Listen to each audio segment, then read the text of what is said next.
Ya estamos de regreso. Cuidados paliativos. Para no morir antes de morir.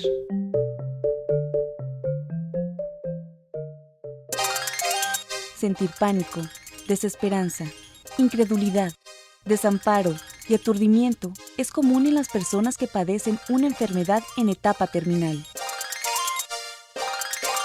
Regresamos con el doctor Andrés Hernández Ortiz y el tema sedación paliativa. Él hace unos minutos nos habló de cuándo se puede aplicar la sedación paliativa, por quién, de qué manera, a qué pacientes. Y ahora vamos a continuar con qué diferencia hay entre la sedación paliativa y la eutanasia. Porque, Andrés, yo que sepa, la eutanasia es un delito en México. Por supuesto, no solo en México, sino en la mayor parte del mundo. Si hay algunos pocos lugares en el mundo donde la eutanasia, bajo ciertos criterios, es aceptada, pero en la mayor parte del mundo es ilegal. Y lo que no hay la más mínima duda en ninguna parte del mundo es que la eutanasia es algo cuestionable ética y moralmente. Cuando digo cuestionable no estoy diciendo ni que sea correcto ni incorrecto. Lo que estoy diciendo es que no nos podemos poner de acuerdo entre si es algo que debería permitirse o no permitirse. Por eso es bien importante diferenciar todas las demás cosas que no son eutanasia de la eutanasia. En cuanto a la sedación paliativa en particular, muchas veces hay una confusión. ¿Por qué una confusión? Porque pensamos que sedar es lo mismo que matar, ¿no? Pensamos a la veces como con el veterinario, ¿no? De si llevamos a nuestro perrito, a nuestro gatito, a que lo duerman, entre comillas, lo que están refiriéndose más bien es que lo están eutanasiando, ¿no? Que lo están matando para que deje de sufrir. Es bien importante tener claro que sedación paliativa no es eso. No es eso porque la sedación paliativa más bien es un procedimiento que sin controversia es ético en cualquier parte del mundo. No hay la más mínima duda. ¿En qué son diferentes sedación paliativa de eutanasia? La principal diferencia es cuál es el objetivo. En sedación paliativa el objetivo es que la persona no esté consciente de los sufrimientos que está viviendo. En la eutanasia el objetivo es que muera la persona. Esa es una diferencia fundamental. Cuando una persona administra un fármaco para una sedación paliativa, lo que busca no es que la persona se muera, lo que busca es que la persona esté dormida. De hecho, normalmente se ocupan dosis de anestésico bien bajitas, mucho más bajitas de lo que se utiliza en cualquier anestesia en una operación.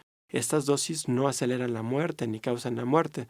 De hecho, está demostrado, cuando han hecho diferentes estudios, sobre todo en Estados Unidos, en Europa y los más famosos en Japón, comparan a las personas que sedan paliativamente contra las que no, y queda clarísimo que la sedación paliativa no acelera la muerte ni un segundo. En muchos de los estudios hasta viven tantito más de los que dejan sin sedar. Entonces es un hecho que la sedación paliativa no causa la muerte, ni siquiera la busca. Si está bien hecha, la sedación paliativa, hablando bien hecha me refiero a las dosis adecuadas, con una monitorización adecuada, no se va a acelerar la muerte ni un segundo. En la eutanasia, al contrario, lo que se intenta en los lugares en los que lo hacen es administrar una dosis que cause la muerte segura. Son dos cosas completamente diferentes. En nuestro país, el dar un fármaco que se sabe que va a causar la muerte es ilegal.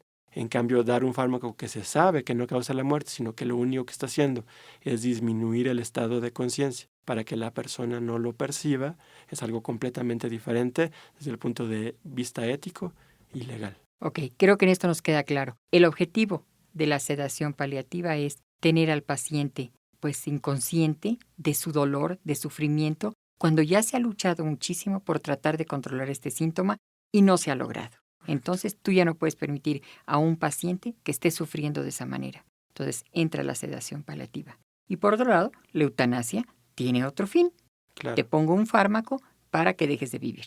Por supuesto. De hecho, yo pensaría que la sedación paliativa se convierte en un argumento contra la eutanasia, ¿no? Porque si estamos diciendo que incluso en los casos más extremos de sufrimiento hay una alternativa que alivia este sufrimiento, la necesidad de la eutanasia se diluye muchísimo, porque las personas que abogan o que apoyan la idea de la eutanasia, el argumento que esgrimen es que a veces el sufrimiento es intratable, que no hay forma de controlarlo y que no hay por qué seguir obligando a la persona a sufrir. Pero si está la alternativa de la sedación paliativa, bueno, pues eso siempre puede aliviar absolutamente cualquier sufrimiento. ¿Qué otra diferencia tendría la sedación paliativa con la eutanasia? La principal diferencia entonces quedamos que es esto, que cuál es el objetivo.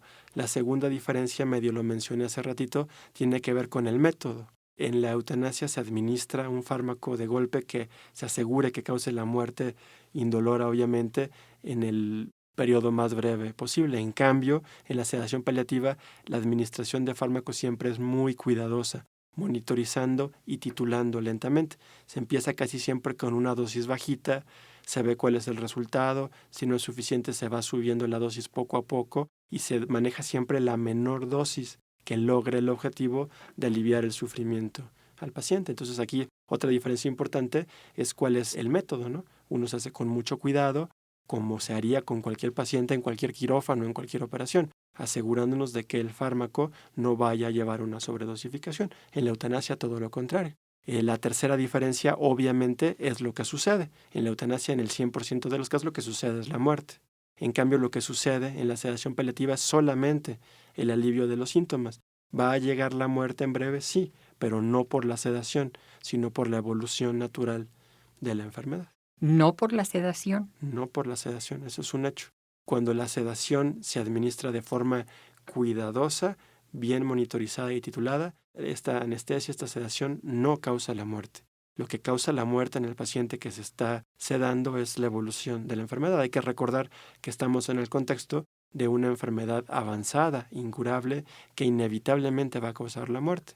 Normalmente las personas que tienen una sedación paliativa es porque ya tienen un síntoma muy intenso y esto ocurre normalmente muy cerca del final de la vida por la evolución natural de la enfermedad. Otro punto, Andrés, esta sedación paliativa tiene que tener autorización de la familia, se toma con acuerdo con la familia o el médico es quien lo decide. Esa es una pregunta muy interesante. Decía yo hace unos momentos que uno de los 4 principios de la bioética es la autonomía. No se vale que el médico de forma unilateral tome decisiones sobre la vida de otra persona. La persona es la que tiene que decidir. Aquí la primera respuesta que se me ocurre a tu pregunta es ¿quién tiene que decidirlo? Sin duda alguna la persona involucrada. Es muy importante que cualquier procedimiento médico, pero más en un procedimiento de este tamaño, se tenga el consentimiento informado de la persona. Ahora, aquí el problema es que muy cerca del final de la vida, las personas en muchas ocasiones ya no están en condiciones de decidir. Arriba del 90% de las personas en las últimas semanas de vida desarrollan algo que se llama delirium, que es perder en contacto completamente con la realidad, ya no saber quién es uno, dónde está, qué está pasando. En esas circunstancias la persona ya no puede tomar las decisiones.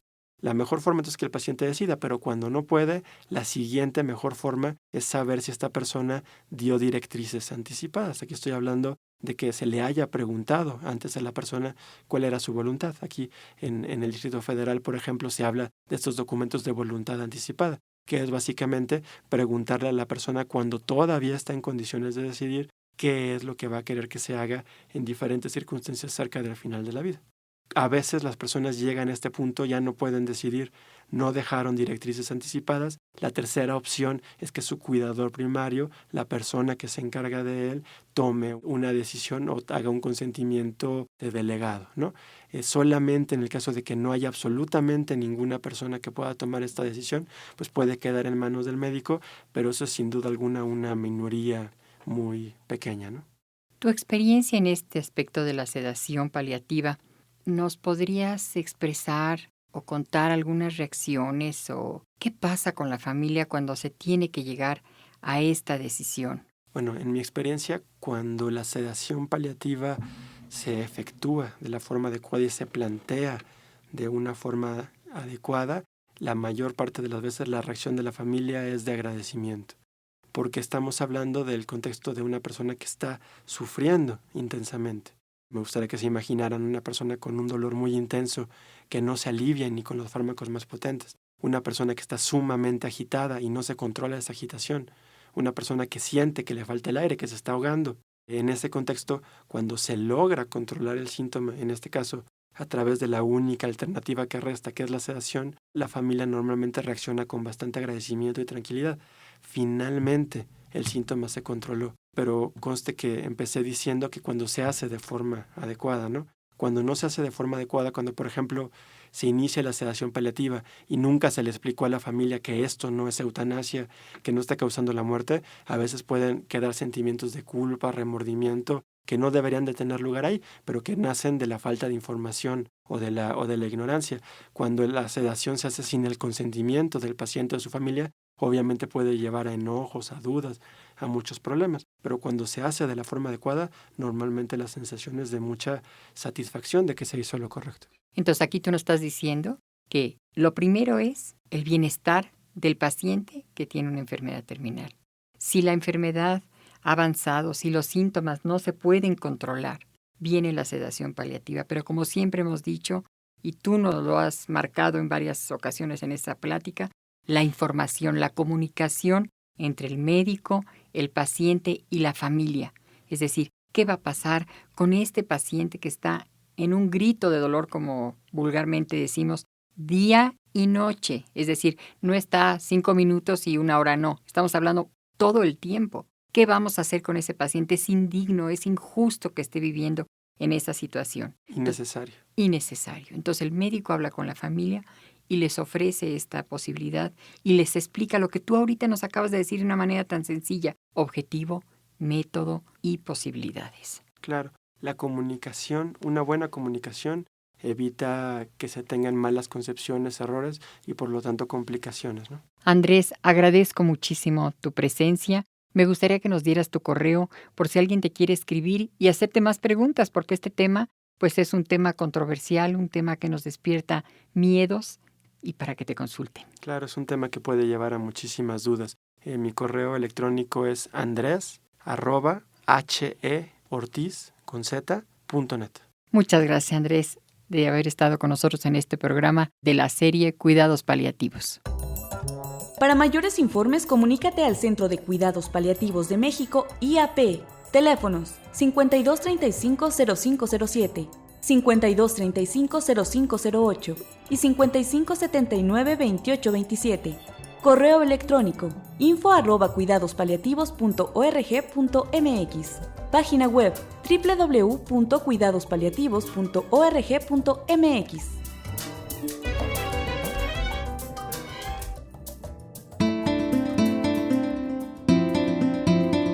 El Instituto Mexicano de la Radio presentó Cuidados paliativos, cuidados paliativos. Vivir con calidad para no morir antes de morir.